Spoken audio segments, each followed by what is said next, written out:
live from the Export Beer Garden studio and brought to you by Export Ultra, the beer for here. This is the Agenda podcast for Wednesday, the 14th of August. The Agenda Podcast, the home of sporting nonsense and claptrap. Brought to you by Export Ultra. Happy Hump Day, Lane. Oh, it feels so much later. I know. Well, this is what happens. I was talking about this yesterday with Matt Heath. We work every weekend and then there's no like division between last week and this week. Nah. So you can't remember what happened last week. Is this still the same week as last week? Yeah. I think today, not to have an on-air brainstorm, but I think this afternoon's probably our only free afternoon for your weightlifting competition. How's your Wednesday afternoon My looking? Wednesday's actually quite busy. Oh, is it? Yeah. I have some space on Friday afternoon. I think this is probably best done after about 9 beers. Yep, perhaps 9 kind of Friday lunch beers. Yeah. I don't know if that's what they're doing at the Olympics before they go into their weightlifting competitions. Hey, I read something. If you had 6 months, Yep. quit your job, you're doing no commentary, you're doing no memes, you're doing no podcasts, just training. Yeah. Which event do you reckon you could compete in? None of them. None? Because those people also have 6 months and didn't stop exercising after high school. So you know, that's the difference. But the shooting ones, do you reckon in 6 months, just like 10 hours a day, 7 days a week? No, because you're assuming they're not doing that. They are also doing that. Yeah, I know. And I'm starting from zero. What about breakdancing? Also, still no. I don't think that, like, as much as we clown on ray gun, I don't think I could do a head spin in 6 months. I'm 111 kilos. Okay, and here's another question for you. Every single event in the Olympics, Yeah. how long do you think it would take you to complete every single event? Oh. So you run a marathon, you do the 100 meters, 200 meters, 400 meters, 800 meters. Like you just have to be able to complete Just finish them, yeah. Like a pole vault, a high jump. Now, do I have to do... Okay, so all the swimming events. Yeah, I have to do all the swimming events, all the various different lengths as well. Do I have to do... So say I go and do the sailing. Do I have to do the dinghy, the laser, the 49er, the skiff? Yeah, but just one race. Oh, only one of all of those? Yeah. So then why am I doing the marathon and the 100 metres? Oh, no. No, I'm sorry. You have to do all the boats. Yeah, right. Yeah. Everything. Oh, like 5-6 years? I reckon. I was thinking about it. Is that all the weight divisions of weightlifting too? No, just weightlifting. Okay, just me. No, Yeah. just weightlifting. Yeah. Because I was looking at the rowing, and I was like, that's going to take me a long time to learn, and then I'd have to do the, 2,000 metres. Yeah. And, I'm not learning. I'm just in the boat and go one take. Oh, really? You're going to Yeah. catch a crab and fly out? You're going to have to restart it again. You can't get disqualified. Yeah, This is okay. Well, the then I'll problem. just start again. I'm not training for it. 5 years. Yeah, I reckon 5 years. It take fucking ages, man. The walking race, But you could do the walking race tomorrow. yeah. And then the next day I got to get up and row my boat. Then the next day I got to get up and Well, you got to learn how to do it. Some of it you got to learn. our man from Cuba's going to twist me into a fucking pretzel. Yep. Yeah, correct. Next day I'm going to get served by ray gun. Yeah.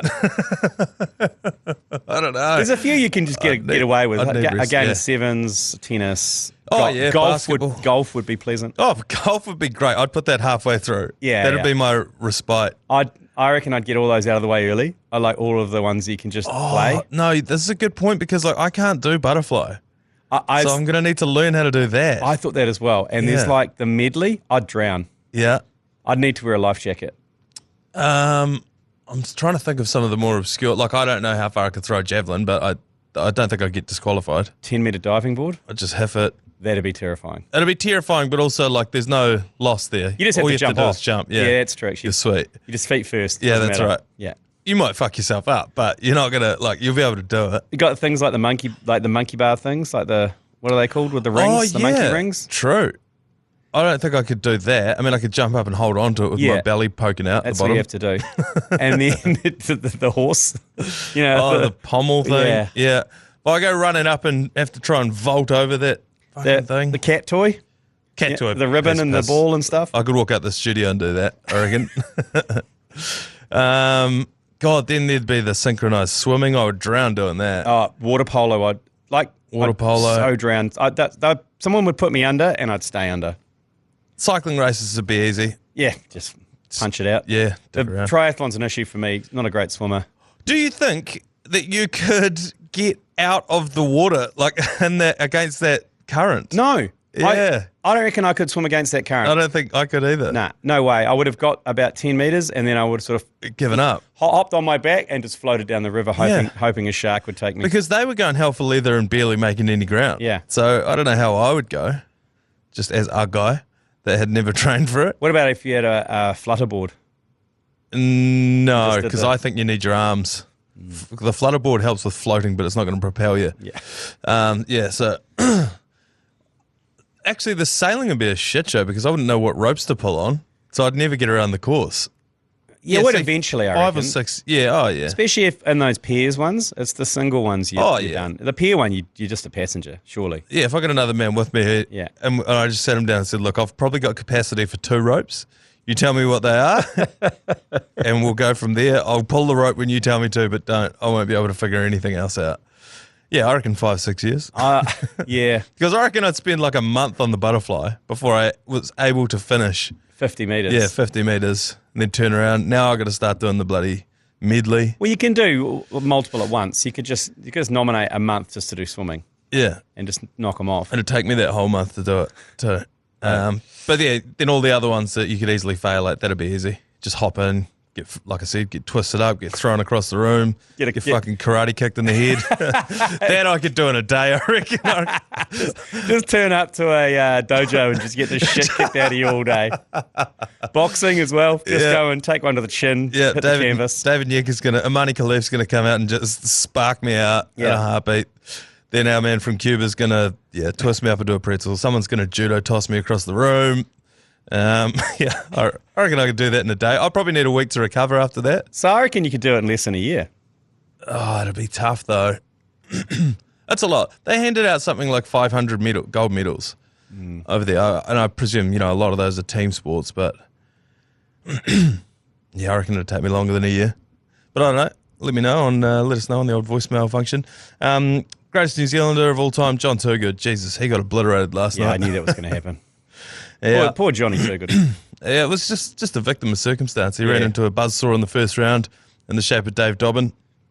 It's going to be interesting when a couple of these guys who have, put the smack down in round 1 then come up against someone else who did in round 1 as well. Yeah, when they come up against Charles Upham.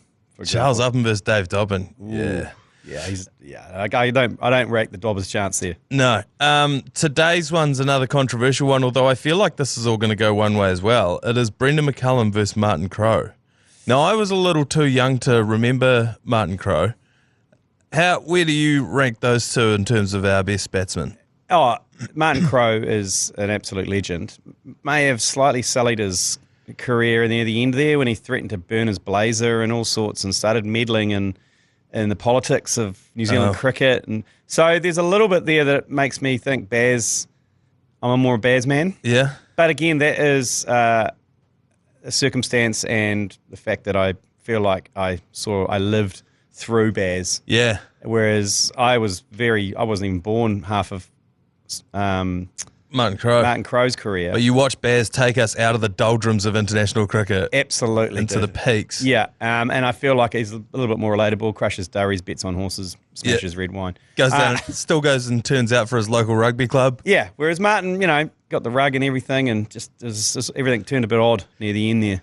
Glorious photos of him, though, because I've been putting a lot of the artwork together for this stuff. And when you look up photos of Martin Crowe, Jesse looks resplendent. Sometimes he's got the fucking Ninja Turtle headband on. And one of the best batsmen to watch bat. He was so elegant in his timing and everything. He was, in that team, he was so far ahead of anyone else in terms of style and skill. Yeah. So that's what made him so great. I feel like Baz has a lot of that as well. He was a very unique player in terms of his approach to the game. Obviously, you see it with the old Baz ball now with England. But, at the time, as I even remember some yarn about him talking to the tail enders and being like, look, you're going to get out in like 10 balls because you suck at batting. Yeah. Are you going to get out for 3 runs or are you going to get out for 15 runs? That could be the difference for us. I think he said he was he coached the team that the Whakamana Express, Lockie Ferguson, was playing for. And Lockie, he went through quite a purple patch of runs and he won a couple of games for Auckland, hitting sixes in the last over or whatever. Yeah. And I mean, he used to bat 7 in our last man stands team. He didn't really care. You know, he was one of those bowlers who, whatever. Yeah. But then when he was with Baz like, what are you doing, man? Just fucking hit it. Just have a crack. Like, just fucking have a go. You've got a good eye. You're a good golfer. Yeah. So obviously, it's like same with Trent Bolt. And so then he went, yeah, fuck it. I got nothing to lose. And he just started tonking it. So he kind of empowers people to do that. Oh, I've said this before, but I've been in meetings with Brendan McCullum in my time in the mainstream sports media, and you walk out of that meeting and you're like, oh, I'm ready to walk through a wall. Why can't we be the greatest media organisation, not just in New Zealand, but in the world? And so you walk out there and then you put out 3 pieces of dog shit content and you're like, oh, that's right. That's why, yeah. Well, of which 7 people listen to, mainly your family. Yeah. Then film your sister listening to it and send it to you. Stop doing that, Dad. And so, I don't want to think about her sitting in the corner of the room while we're doing this podcast. But yeah, so how do you think this one's going to go? It's going to go Baz. It's going to go Baz? It's going to go Baz, I think, but purely because there's going to be some purists who will get fired up about Sir Martin. Yeah. And I think someone's already commented this is like comparing Beethoven to a rock concert. And, you know, so be it. Do you like rock or do you like Beethoven? Just point. fucking let us know. Like, that's not the argument. We're not going to Beethoven versus, Mozart. Oh, the same one. Mozart, Beethoven? No, different dudes. Wolfgang Amadeus. Oh, that's right. That's Mozart. Yeah, there you go. Yeah, Mozart. So, yeah, well, Ludwig van Beethoven. There you go. It is what it is. And I'm more of a Mozart guy, by the way. Are you? Okay. Yeah. Oh, he writes... I'm more a Wagner guy. Nah. Mozart used to write symphonies the way that you write emails. It just came that easily to him, you know? He'd just sit down. He'd write them without a piece of paper, you know? If his dinner wasn't ready, he'd go back up to his room and write a fucking, symphony while he's waiting for... Sorry, carry on. Well, I'm picking you're a Baz man. I'm a Baz man, yeah. I just, again... didn't really see Martin Crowe, and from what I have seen of him, tremendous. But yeah, I just lived through the Baz experiment, and I just love that because cricket's such a traditional sport. I love when people are like, "Why are we doing it that way?" And if the answer is because we've always done it that way, there's always an opportunity there to change shit up. And I just like the mentality of like you'd rather lose trying to go for a win than draw trying to go for a draw. Yeah, and yeah, like just same as you, being able to sit through and watch that whole thing. So it could be an age thing, but yeah. I think it is. And I think we'll see another divide in the platforms. Yeah. I think we'll see a massive Baz spike in Instagram and a potential comeback for MD Crowe on the Facebook. On the Facebook, yeah. So get online and have your say. Just before we go to an ad break, this story caught my eye. It's been sent in many a time overnight. The Auckland City Mission has discovered lollies donated by an unknown member of the public contain potentially lethal levels of methamphetamine. So the Rinda brand pineapple lollies, which, by the way, if you come across any at the moment, don't fucking eat them. Do not eat the Rinda branded lollies. They were in sealed retail-sized packages and sent out in food parcels. So someone gave them to the Auckland City Mission to send out in their food parcels. Apparently, they contained approximately 3 grams of methamphetamine each. A common dose is between 10 to 25 milligrams. So the lollies had up to 300 doses of meth in there. What the... Okay, is that a thing, meth lollies? I don't know. Or is this some meth smuggling that has gone a bit awry? That's what I thought. Bring in a container of lollies and tell the like, hey, by the way, the 34 box out of 1,000, that's the one full of meth lollies. Okay, for you to take the meth out of. And they're trying to get it through to someone at the Auckland City Mission. And it's come through, and the whole lot's come through, and they're like, we've lost box 37. Yeah. And then it's ended up being donated or whatever. But it has to be because nobody is just dishing out that amount. That amount of methamphetamine. Or is there a Walter White operating in Auckland? Imagine also the fact that if you're, City Mission, you're helping out, the lower classes. They've just kicked the habit, just got their first job. They've got some houses. All they want is a bit of food. Yeah. And then you eat one of those lollies and it all spirals out of control. Oh, Jesus. So, yeah, if you come across Rinda brand pineapple lollies, don't eat them. Or know what you're doing. Yeah. Eat half and see how you feel. But yeah, so fucking hell. Keep your wits about it. I mean, I've heard of, you've got gummies. You've got cannabis gummies and all those lollies. Sure. But I've never heard of A meth lolly. lolly. Medicinal methamphetamine. All right, let's take a quick break to check the office for any Rinder-branded pineapple lollies. When we come back, I've got another NRL scandal. Yes. Right, NRL scandal alert. This one, though, we don't need the alarm for. It's on field. So Kyle Flanagan, who you probably haven't heard of, he remains adamant that he did not bite Stephen Crichton's nose, despite last night being handed a 4-match ban for biting Stephen Crichton's nose. That is nose. Yeah, you haven't seen the images of this? So Stephen Crichton tackled him, and as he was on the ground, he sort of smushed his face into Kyle Flanagan's face. Okay. There was a bit of like, Right. you know, bit of hair going. And his nose ended up inside Flanagan's mouth. Flanagan has then clearly bit on him. You can see the photo, because as Crichton's pulling his head back, his nose stretches. You know what? I'm with Flanagan. It's like a dog. Like or a lion, you don't put your head or you don't put any item in another person's mouth. I'm with him. You bite down, naturally. Okay, well, there's no place for it in the game, according to the judiciary. See, It's someone 4 weeks. stuffs their nose in your mouth. Yeah. I've sucked my fair amount of snot out of a baby's nose and then spat it out. I didn't bite it off, though. No. But You would have got 4 weeks for that if you did. Have you seen people do that? I haven't actually done that. I've never seen that. And I it haven't actually done made it. me sick that you just said that. I haven't done it. People go, how do you get... Because babies can't blow their own noses. Yeah. So there is a machine you can get where you just basically put it over their nose and it kind of sucks out all the snot. And then I bet someone goes, I don't do that. I just go in there and just suck it out of my mouth and spit it out. And I was like, bleh. It's just the consistency of snot, you know? Oh. Even your own can be quite revolting sometimes. Anyway. Let alone someone else, even if it is. I digress. Anyway, my cousin, he played Super Rugby and he was a big biter. Oh, that's right. I He was a remember big this. biter. And I asked him why he did. He goes, sometimes people a few times things have just got in his mouth and he's just bit them. You know what I mean? Like if it's a forearm or... I think part of it is you think you're getting away with it. Yeah. Well, also, I don't think he was searching it out. I don't think he was running around. But if an opportunity arose where someone's finger or arm or whatever ended up in his mouth, he was going to bite it off. Well, this was a interesting one in the NRLW a few years ago. A dear friend of the ACC, Maddie Bartlett, she got done for biting. But when you watch the replay, the person was on top of her and driving their forearm into her mouth. Yeah. There was no biting motion or anything. But then when they stood up, there was teeth marks in her forearm. It's like, yeah, of course there are. You just fucking shivved her in the Yeah, how do you defend mouth. yourself when someone's going for your mouth and you can't punch them? The difference here is he's trying to pull his nose out of Flanagan's mouth, and the photo is of Flanagan biting down, and you can see his nose stretching in the photo. And then afterwards, he's taking photos with people, and his nose is bright red, and there's blood dripping off it. Okay. You're like, if you're a sport that has issues with its image, that can't be one of the images that you're putting out there into the world. Is there anything that doesn't happen on a rugby league field?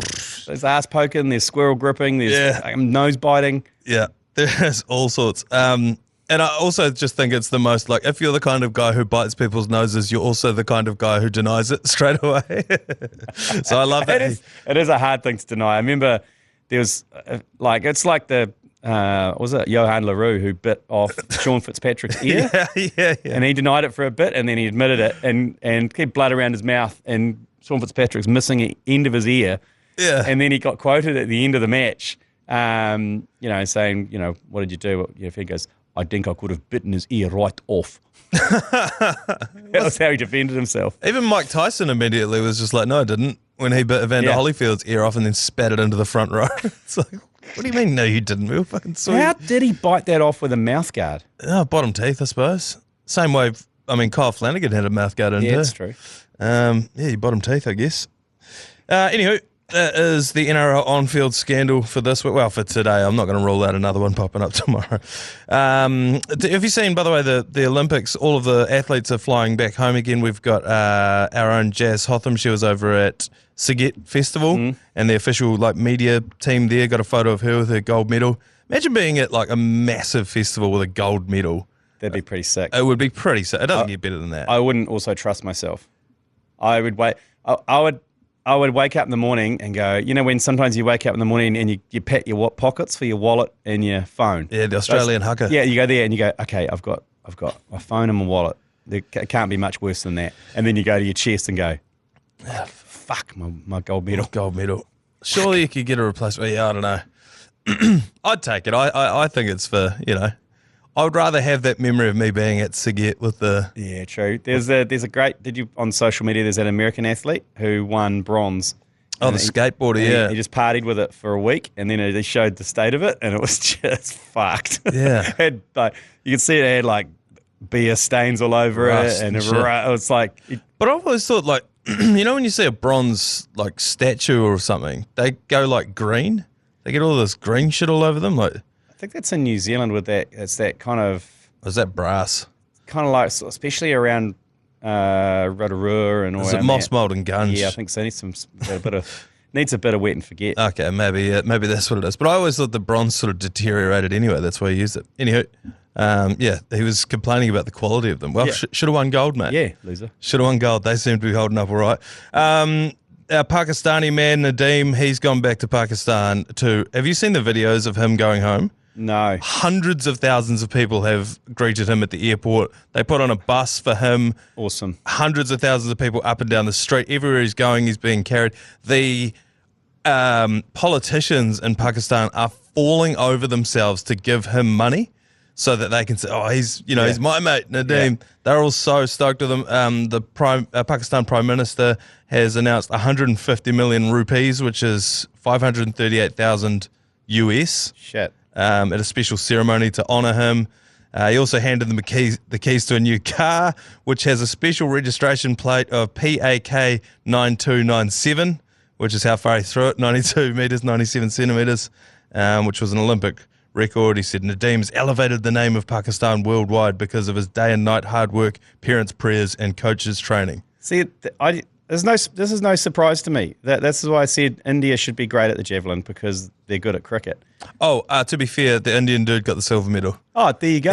Yeah. So, but they're not going to take this lying down, India. God, no. Fuck no. Being beaten by Pakistan on the world stage. That's what I was saying the other day. You watch their javelin program go through the roof. Yeah. Oh, and that's a big part of it here, isn't it? It's because he beat the Indian dude. Yes. So now, of course it is. Yeah, right. Of course it is. I was like, wow, big javelin nation. They've got 200,000 people out into the streets just to welcome him home. Imagine what would happen to both countries' javelin programs. There's going to be kids hiffing broomsticks everywhere. Yeah.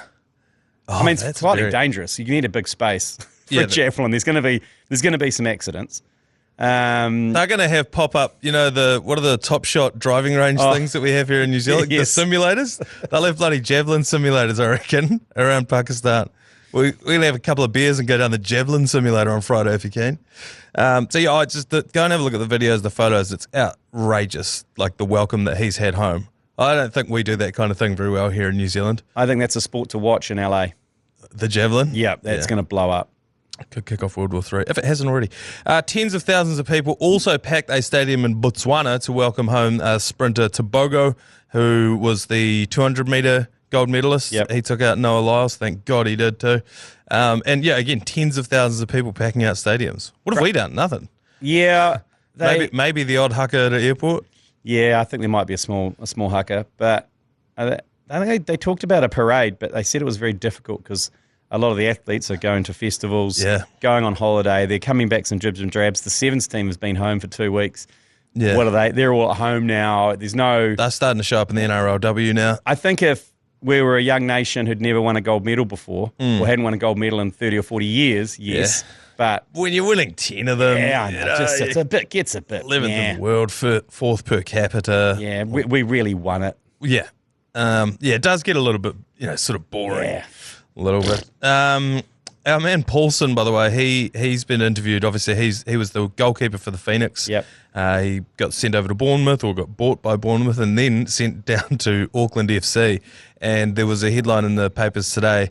Paulson explains shock Auckland FC switch. Didn't read the article, but I just wish that if I had clicked on it, it just popped up with the image of him just saying, fuck the Phoenix. That would have been good. And just throwing gasoline on the rivalry. I can't wait for this. I can't wait for these two derbies. They're happening both this side of Christmas, home and away. Oh, really? Yeah, there's one down in Wellington and then there's one back in Mount Smart, all before Christmas. Yeah, right. That's going to be good. Shit, it's going to be good. We need to. Is there a firm already? Is there like a football hooligan firm set up? Yeah, I hope so.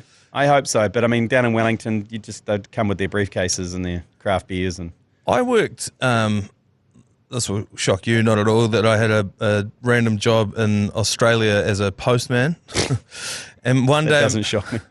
One day, my boss, the big banana they called him, he asked me to come into his office just to tell me the story about when he used to be in a firm in England and he was he got separated from his mates and the opposing firm was chasing him down the street and he ran into a hardware store and then he ran down one of the aisles and found a shovel and picked up a shovel and was fighting 10 other men off with this shovel and then went in and supported the game and they won.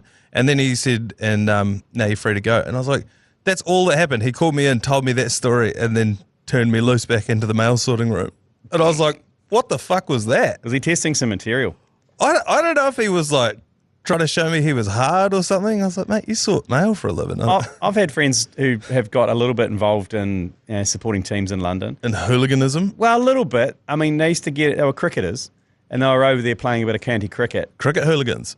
But they'd go to the football and the other guys, they were sharpening coins, like pennies, and hiffing them into the opposition. Like they'll be behind the goal and then they'd be right next to them and they were hiffing these sharpened kind of 10p coins into the area. Like, what the fuck? You psychos. Yeah. I was just joking about Wellington and their briefcases and craft beers, but I can't wait for them to come up here and... No. I'm going to go and get a bunch of coins out at the bank. Yeah, sharpen them up. Get the grinder out. What would work best, you reckon? A 50? The 50 cent? You don't want to go on a $2 or a $1. No, well...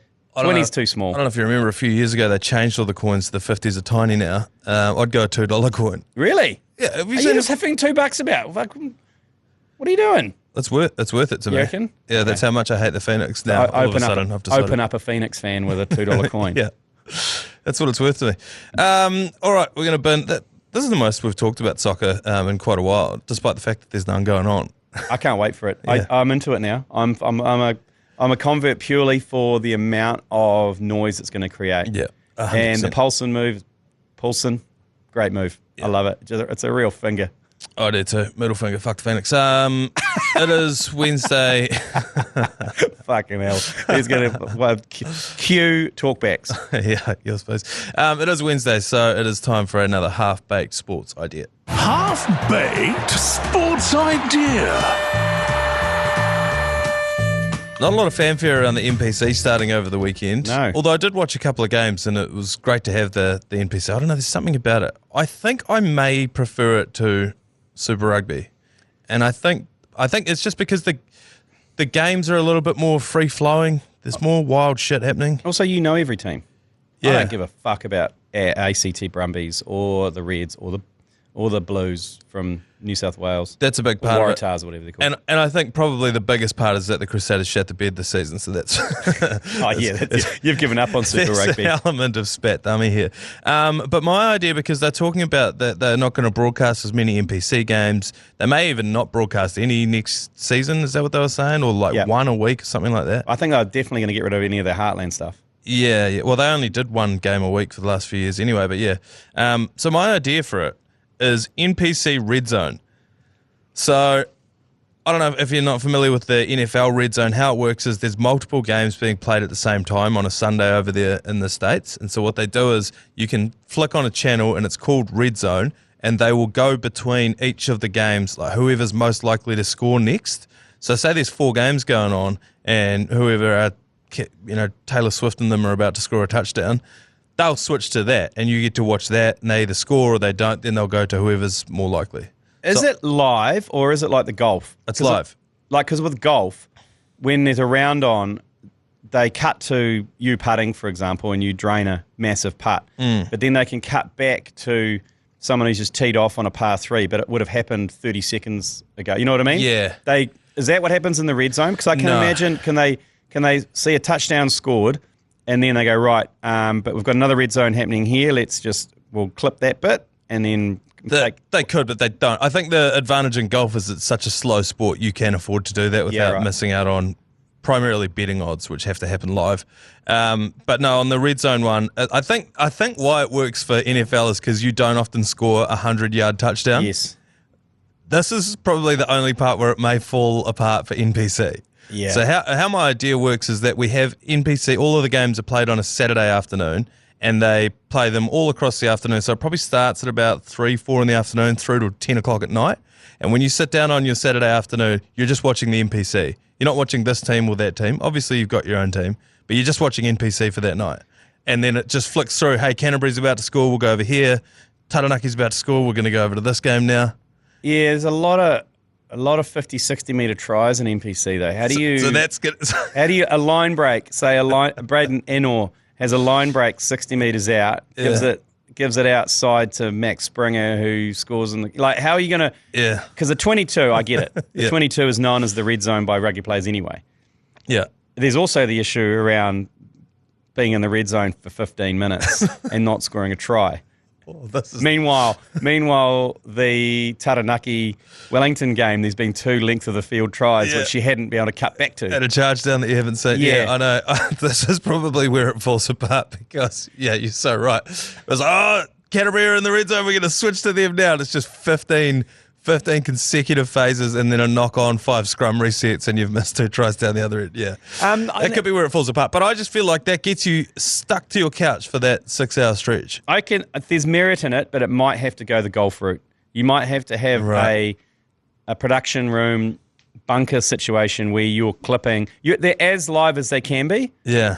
But if something happens in another game, like a length of the field try, you clip that, and when the red zone finishes with the Canterbury Taranaki game, you can flip to the Tasman Mako versus Targo one where there's the length of the field. Yeah. And then go back to a you know what I mean? Like if any breakouts you clip and, and put in between other genuine red zones. During the Olympics, I was doing the 4-screen thing on Sky. Have you tried that? Oh, no. No, so you can...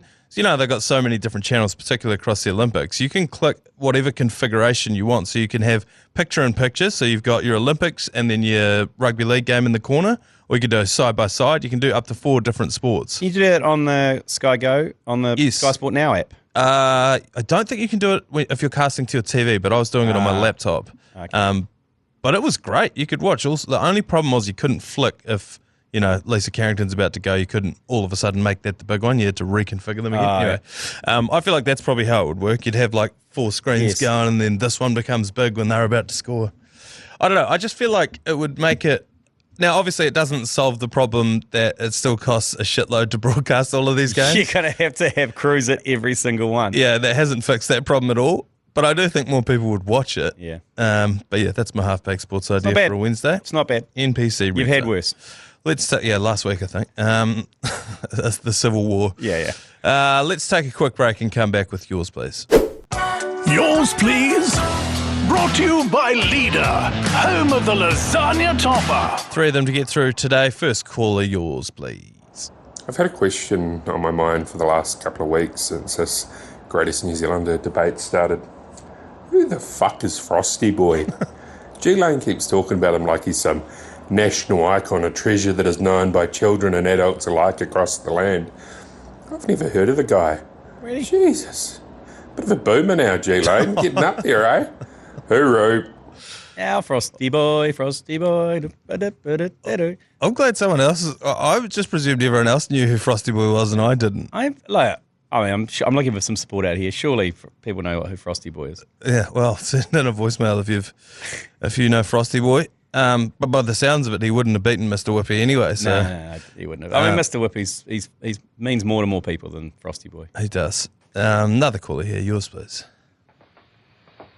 What about if they had a rule at the Olympics that the hosting country could make up any event that they liked, and it only ever happens once, and the French could have had a climb the Eiffel Tower competition. Imagine that. They could make it safe and shit. LA, what could they have? A safe drive-by shooting competition. Right? Yours, please.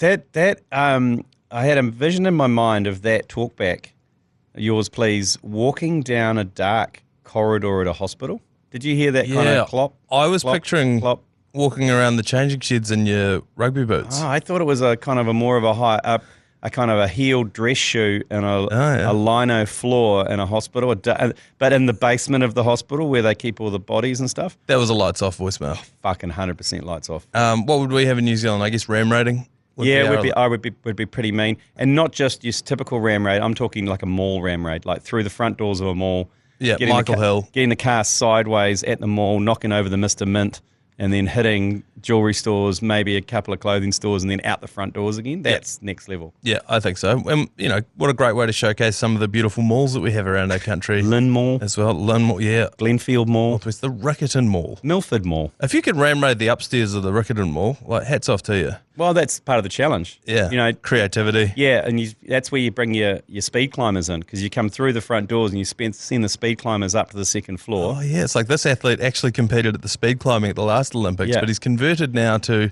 ram raiding, just for the New Zealand ones. Siren battles. You get people... Siren battles. Fuck, it would be funny. Like, imagine the rest of the world turning up going, what the fuck is this? A bunch of dudes on Raleigh 20s playing Venga Boys with stolen tannoys from sports grounds in primary school. Local school. My heart goes sha-la-la-la-la. No bass. Yeah. Just high-pitched. Fucking Venga Boys. Yeah. I think we'd take that one out.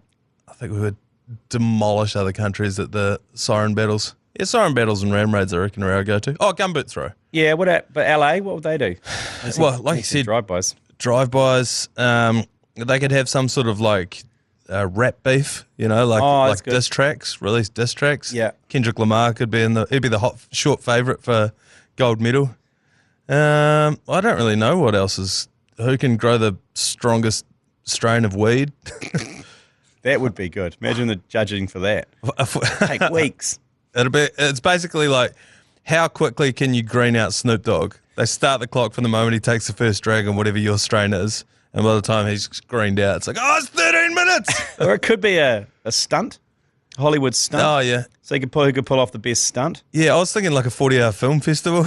That's a good idea. Yeah, so you got 40 hours to make a video, and then they get... That's a great idea. Yeah, maybe they get played at the closing ceremony or something. Yeah. 40-hour film festival. All right, one last caller here. Yours, please. Yeah, good day there, lads. Just wondering, when did you start posting these videos on YouTube? I had no clue. I mean, you probably don't need to. 4 views in the last hour. That's pretty disappointing. By the way, fucks up Canterbury. Yeah. Well, look, I mean, all we do is we video this anyway, and so we just chuck it on YouTube as well. I mean, the fact there's only 4 people watching it, that's 4 people that weren't watching it before. Well, I mean, I don't think we've ever said on this podcast that it's actually up on YouTube. And now we have, but only right at the end of the episode, when I dare say most people have turned off by now. Yeah, well, shout out to all those YouTubers. Yeah. I don't know. Well, maybe if another one of you goes and views it, then we'll be at 5. And at that point, we can really start making the big dough. Yeah, what's the tipping point? 7? Oh, it'll be around probably double digits. Oh, yeah, fuck yeah. We'll get into that real YouTube money. Oh, yeah, bro. Yeah. So, like Steven Shearer. Or... if each of the 5 people that listen to this can tell 20 people to go and watch it, we're at 100. Watch out, Mr. Beast. Yeah. Coming for you, Beastie. Yeah. Brilliant. All right, so I hope you've enjoyed this podcast. Go back and watch it again if you did. Yeah. And otherwise, we'll see you tomorrow for a Thursday episode of the Agenda Podcast. You've been listening to the ACC's Agenda Podcast, brought to you by Export Ultra. For more episodes, like and follow on iHeartradio or wherever you get your podcasts.